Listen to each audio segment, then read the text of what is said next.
Welcome to yet another episode of Pitch Please. Yes, sir.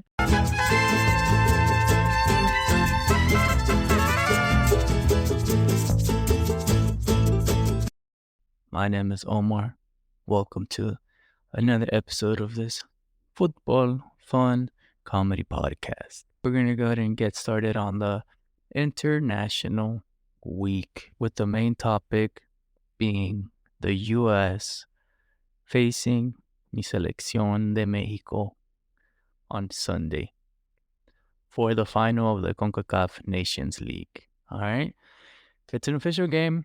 Mexico hasn't beat the U.S. in 5 years since 2019, since our Gold Cup final. That was the last time that they beat the U.S. in an official game. It's quite sad. I know. It hurts. Every time watching those games between the U.S. and Mexico, that the U.S. coming out on top, it hurts. I know it does.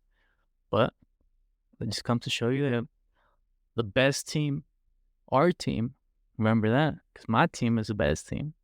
It just comes to show you that they don't always win, and we come to learn that. We learned that the hard way. But before we get a little bit more into that and talk about how the team came to be and how they did in their respective games in the semifinals leading up to this game, we'll go ahead and get into a little bit that I would like to call Today in Football. Meaning we'll just take a quick little peek at the games that are going on. There's a lot of games going on right now. Clubs, some teams don't stop. The MLS, there's other leagues going on that they don't take a break for this international friendlies, unlike the main European leagues. Don't know why that is. Even with teams like the US and Mexico playing and having games, the MLS doesn't stop. I don't know why. I never understood that. Never really thought too much of it. But they continue to play, whether they have their players or not. But yeah, let's go ahead and take a quick look at some of the international friendlies that are happening right now. We got England playing against Brazil.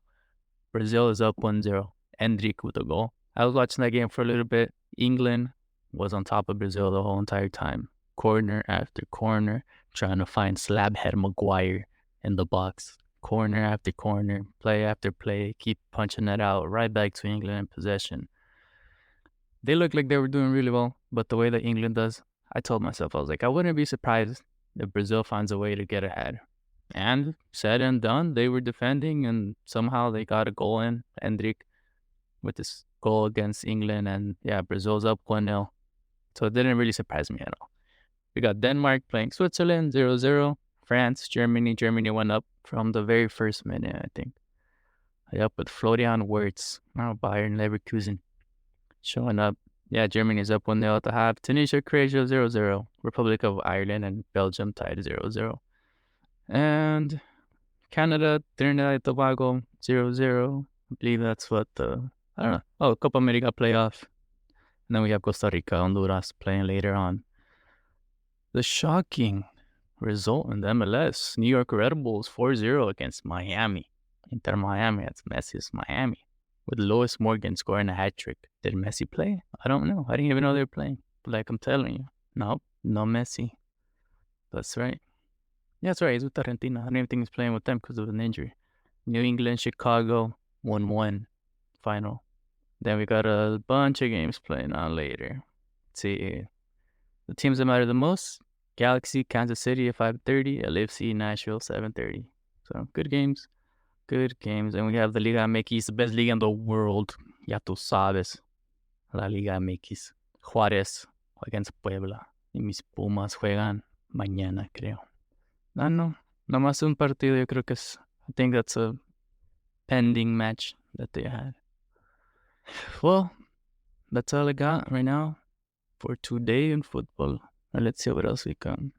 We got more friendlies. Kenya beating Malawi. And then we got a handful of more games tomorrow. Some South American friendlies. Ecuador, playing against Italy. That's an interesting game. But yeah, that's what we got so far. It looks like Brazil might get the best of England. All right. Let's go ahead and get into it a little bit with this Mexico against USA. Like I said in the beginning, Mexico have not beat the U.S. in an official game since 2019. That's 5 years of getting sent back across the border by the U.S. I can't say I've experienced that because they haven't done it to me.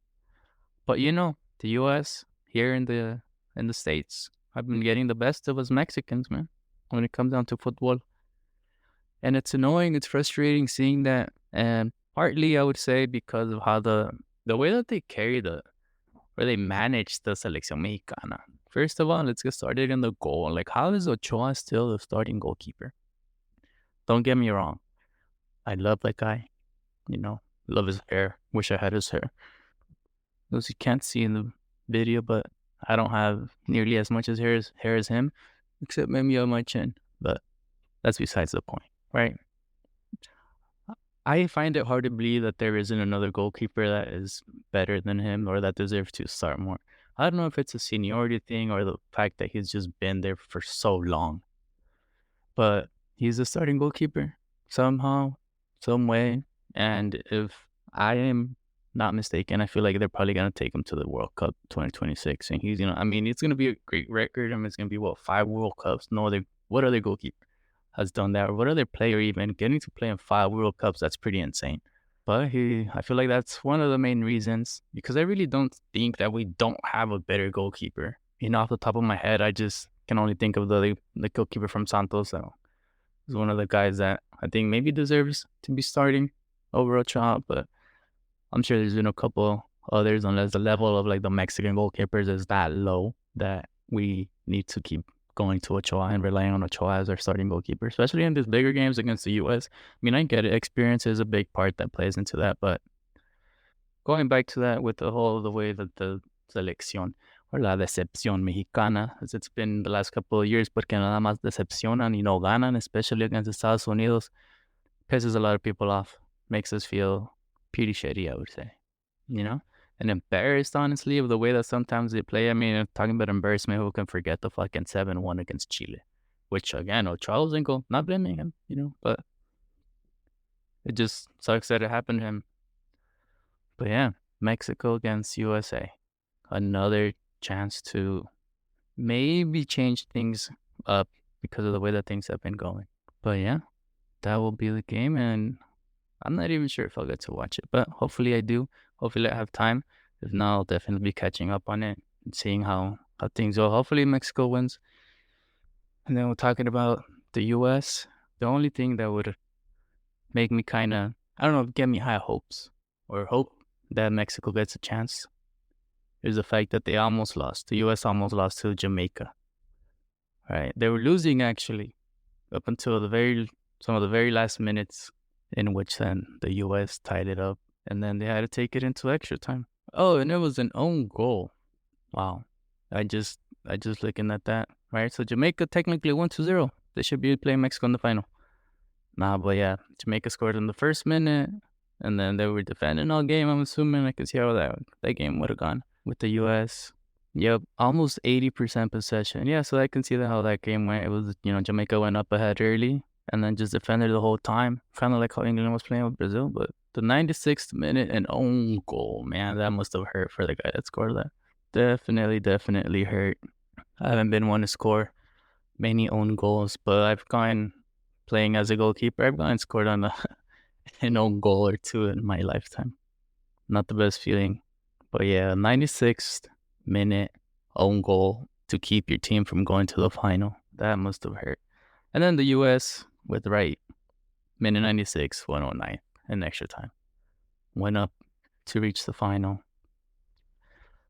But yeah, so who knows? I mean, I'm sure, by the looks of it, Mexico had the easier route or the better semifinal, winning 3-0. Mostly in control, but I'm pretty sure that they can't think that it's going to be as easy against the U.S. because, again, 5 years since the last time they won an official game. And even then, I think they struggled. Even in the last games, I know they played a couple times since then, but in friendlies, Mexico barely beat the U.S. too. But yeah, Mexico semifinal against Panama, Edson Alvarez, Julian Quiñones, and Orbelín Pineda with the goals. And also, Julian Quiñones doesn't look like he's going to be playing in the final. He's hurt. And I believe Julian Araujo also was doubtful. But yeah, it should be interesting. It looks like Mexico is coming in with a better playing. They some people are calling the U.S. lucky and that they didn't deserve to make it against Jamaica, that they should have lost. But, games aren't won on whether you deserve it or not. It's about who scores the freaking goals. And like I mentioned before, as a coach too, you see it all the time. Your team is playing well and you don't win. And even if you deserved it, that's not what matters. What matters is that the other team scores. Johan Cruyff used to say, all you have to do is just score one more than the opponent. Johan Cruyff, rest in peace. Shout out to him and his philosophies. But yeah, Mexico against the USA. Should be a good game. Hopefully Mexico gets to win and lift that trophy.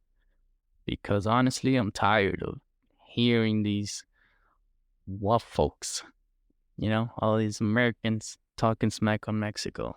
And then that brings it to play in the leagues. Because even they said MLS is catching up and it's almost as good or just as good or not better than the Liga MX, which I say, no, it's not. I don't think it's anywhere near it. But the level at the national teams that play, when it comes to show, right, when they have the teams strictly with MLS players, and it's happened where maybe for some tournament they don't just call up the Europeans, so you get a team for the US strictly of MLS players, and then the Mexican national team with players of just La Liga MX, and they tend to struggle. But I think man for man, I would say Mexico has had the better quality players throughout the years with the quality that they play in Europa. With my boy Chicharo, I know many of you guys don't like him, but hey, man put in work, man scored. He was a goal scorer. He hustled. He carried teams. He did the right things, and I think he had one of the better careers out of the players in Mexico, and even more so than a lot of the players in the U.S. when you compare him to players like, I don't know, like who that went out, they went overseas, they played in a decent team in Europe, but then they ended up falling off or came back, and then they just didn't last as long. For me, the only other person right now that would kind of compare to Chicharito in the sense of his career would be Christian Pulisic. He's playing at the top level, and he has so much to play still, and a lot more to experience. But yeah, Chicharito for sure playing at United, at Real Madrid. He had a pretty fabulous career. And I say jokingly now when I call him Chichadios, but at the end of the day, you got to put some respect with that guy. Except when he went to Galaxy, as an LAFC fan, Chicharito, yeah, that was it, bro. And even now, more so that he went to Chivas, I get it, bro. Nah, ball jokes aside, respect to Chicharito. And I even saw something that right now during the international break, since he's not playing, he's on a vacation, and people are going off like, oh, he should be training. He should be doing all this so that he can get in shape. But the man's been training ever since he was given the A-OK from the doctors after his ACL tear. Let the man rest, guys. Jeez. Everybody needs a break here and there. And I feel that when this guy's playing at the international level, big teams playing all year long in the EPL, and then you're like, oh, it's going to get a little mini vacay, but then they get called up to the national team, and you're like, oh, gotta keep working. You gotta do the travel. You gotta do the trainings. And a lot of times they don't even get to play, man. That sucks. But that's the life of a pro footballer. That's what a lot of people don't see, and that's what a lot of these kids growing up don't understand, and why a lot of them don't make it, because they think that they're going to be able to live the life, be a professional, and have fun. But a lot of it is not like that. At least not in the beginning. You got to make it. You got to get yourself there, and it takes a lot of sacrifice. And that's one thing that I didn't know. And also probably one of the reasons why I didn't make it, It takes a lot of discipline. Because I did have my goals at, making it to the next level as a player, but I just didn't have it in me. I wasn't aware of what it took, really. The discipline and the time and the dedication, commitment. It's a lot. A lot of these guys see the pros do it and they think it's easy, but it really isn't. It's all the travel. I mean, that part's cool, but at the same time, you got to be able to maintain your diet, which is huge for me. Was probably, it still is one of the hardest things, trying to stay in shape, maintaining, watching what we eat. There's so much that goes into it. And that's why I think that sets Cristiano Ronaldo apart. I mean, not just that, but there's a lot of things that set that guy apart from everybody else. The fact that it just the willpower that he has to stay in shape and do the right things to prolong his career as long as he can. Because you have those players that were phenomenal, man, like Ronaldinho, Robinho, a lot of Brazilians, and a lot of other players too. You see it in Mexico as well. They're coming up.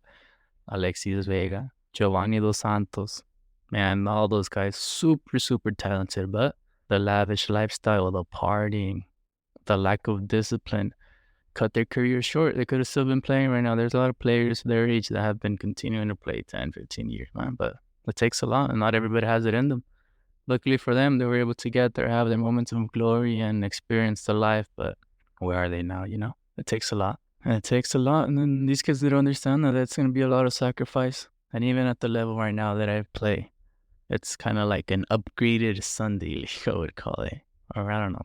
Technically, it's semi-pro, but everybody has their opinions on it.